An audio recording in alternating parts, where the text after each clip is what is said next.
Today I'm going to walk you through analyzing solar system data.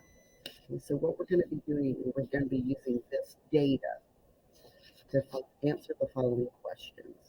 When you analyze data, you're looking at different data points about things and you're answering questions about it to see how it relates to the real world. So we're going to start with something easy.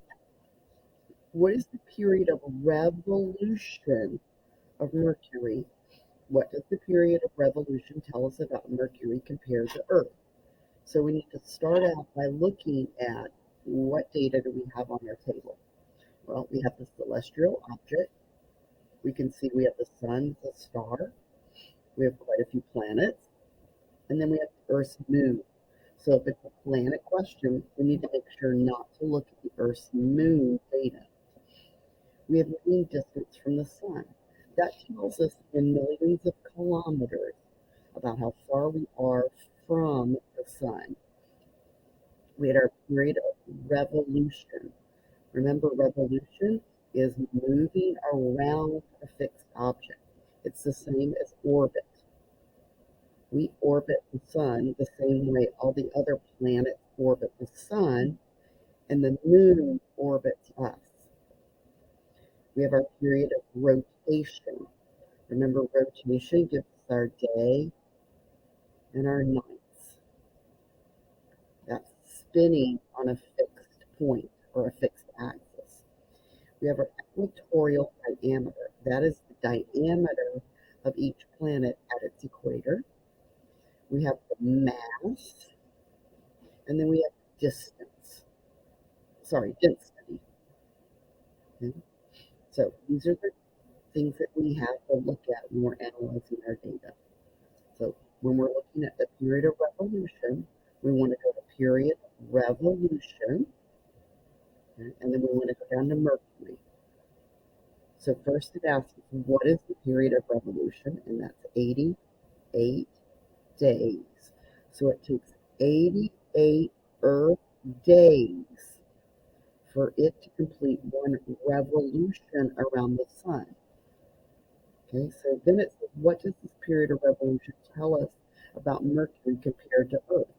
Well, if it takes 88 Earth days for it to go around the sun, then Mercury's year is shorter than Earth's. Okay? So, because 88 Earth days is shorter than 365 days. So its year, okay, is a shorter year. Because revolution is talking about years, not about day and night. When we look at the next one, we look at how much further is Neptune away from the sun. So to find that out, we have to look at the mean distance from the sun. How far in millions of kilometers is Neptune from the sun? So we start at the sun, and we have to go out and find where Neptune is and find where Jupiter is to find out which one is further from the sun. You could go a step further and say how much further one is from the sun than the other. You need to take a minute. You can pause to get your answer. All right. The next thing we're going to look at is what is the period of the rotation for Earth's moon? Okay, it is a celestial object. It's not a planet, but here we're looking at the moon. Okay, so we're looking at the period of rotation. Again, that would give us a day scenario. It would be spinning on an axis. So you need to go out, find Earth's moon. What is its period of rotation? And is that shorter or longer than the period of rotation for Earth? Again, pause the video if you need some time. Which planet will have the longest day? Okay, again, if we're talking about day and night, You have to decide, is it revolution or rotation? We know revolution is the orbit around the sun. It takes us 365 days. Rotation is spinning on its axis. It takes us about 24 hours. This wants to know which planet will have the longest day. So that would be the longest period of rotation. So make sure you look at all the numbers carefully, because you'll see some have D, which means day, and some have H, which means hour. For instance, it would take 17 hours and 14 minutes. Okay, that's 17 Earth hours and Earth minutes to make one period of rotation, compared to Earth, which is about 23 hours and 56 minutes. So make sure you look at the designations for days and hours. And remember, we don't look at the Earth's moon when you're trying to find out what planet has the longest day. All right. Your next question is, what planet has the shortest day? That would be the shortest rotation period. Again, look carefully at all the different planets and their designation: days, hours, minutes, seconds. And don't look at the moon. Don't look at the sun. Because again, it's asking what planet has the shortest day. And day, we know, is rotation.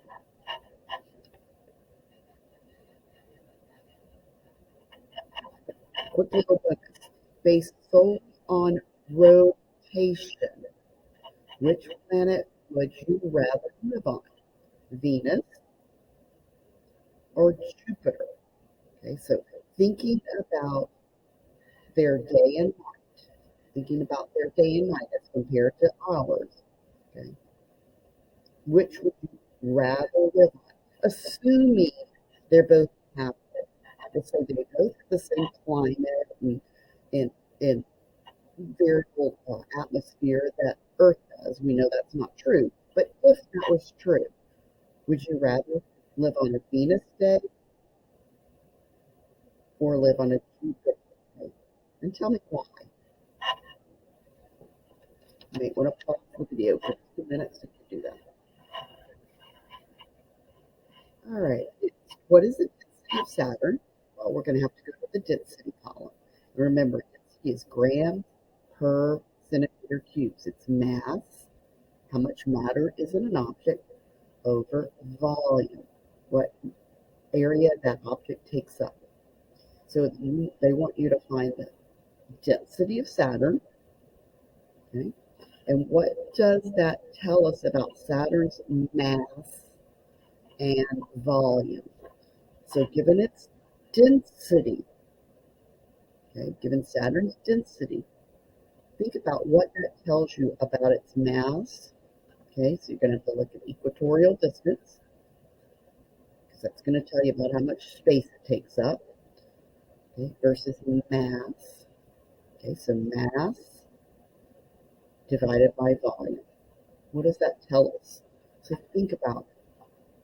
Is that telling us there's a lot of mass in a given volume, a little mass in a given volume, a lot of mass and a lot of volume?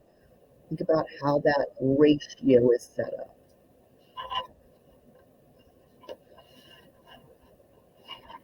All right, number 7. What is unique about the period of revolution versus the period of rotation of Venus?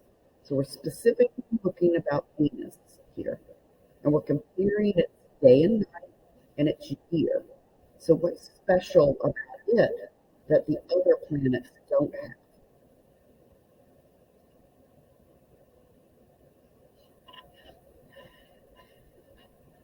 Okay, number 8. Which planet has a larger diameter, Jupiter or Mars? So again, you're going to have to look at the equatorial diameter. Okay, and based on that, just the knowledge of the equatorial diameter, which would probably be a gas giant, and which would be a terrestrial, okay, or a planet or rocky planet.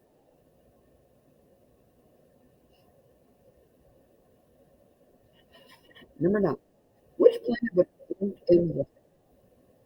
So, which planet would float in water? You have to think about that. Would it distance from the sun tell you if it would float?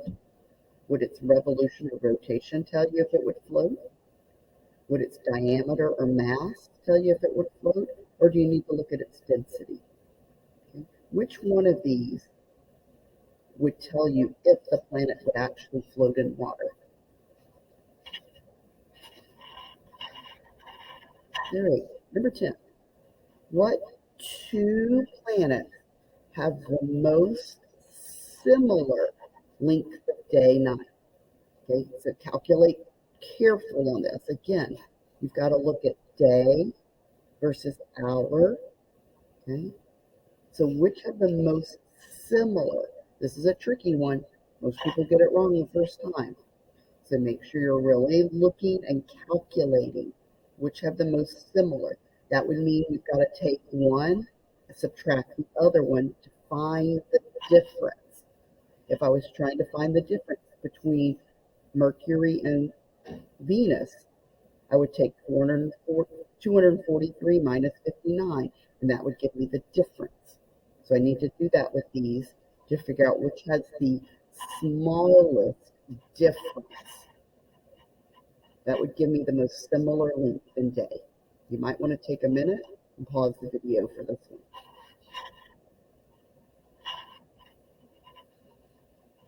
Finally, your bonus. Based on all the data in the table, what is one other conclusion you can draw about one or more of the planets? So go back and look at the data, okay? Compare different rotations or revolution, compare diameters, distances, even masses, densities. What is one or more other conclusion that you could make if you're comparing these different planets? When you're finished and you have all your answers filled in, you can take this to the teacher, show her. She will give you the key to check your answers.